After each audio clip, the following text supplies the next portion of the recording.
ទទួលក៏វិញហើយបើទទួលក៏វិញហើយពុកម៉ែបងប្អូនទាំងអស់គ្នាបាទគោព្រៃសេរីឆ្នាំ2026បាទស្តុកនឹងទទួលបាននៅក្នុងពេលឆាប់អញ្ចឹងពុកម៉ែបងប្អូនទាំងអស់គ្នាចង់បានឡានបាទសូមកុំភ្លេចធ្វើការតាក់ទងមកខ្ញុំបាទដើម្បីធ្វើការកក់លេខរៀងឲ្យបានមុនគេអញ្ចឹងពុកម៉ែបងប្អូនទាំងអស់គ្នាបានឃើញអំពីរូបរាងក៏ដូចជាទស្សនវិជ្ជាបាទទៅលើអតិថិជនរបស់យើងបានធ្វើការដករថយន្តបាទការពីវគ្គមុនឥឡូវនេះវគ្គថ្មីគឺយើងបើទទួលកក់ហើយស្តុកក៏មានកំណត់ផងដែរបើសិនជាពុកម៉ែបងប្អូនទាំងអស់គ្នានៅស្ទាក់ស្ទើរទៀតបាទប្រហែលជាទិញអត់ទាន់គេទេបាទដោយសារតែតម្លៃរថយន្តយើងគឺពិតជាសមរម្យឡានយើងរូបរាងអំណាចកាចស្រស់ស្អាតមើលទៅគឺពិតជាតាក់ទាញ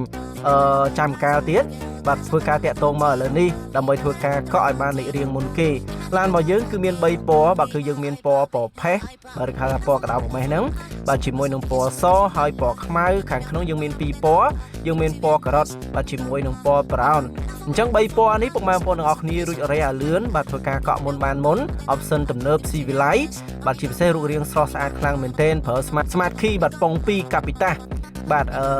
សម្បកកង់វិញគឺខាងក្រុមហ៊ុនបដូរឲ្យជាសម្បកកង់ brand Cylon ថែមទៀតដែលជាសម្បកកង់របស់ខ្មែរយើងអញ្ចឹងពុកម៉ែបងប្អូនទាំងអស់គ្នាចាំការទៀតបាទតាក់ទងមកខ្ញុំបាទឥឡូវដើម្បីទទួលបានបាទរថយន្តមុនគេបាទសូមអរគុណច្រើនសូមជម្រាបលា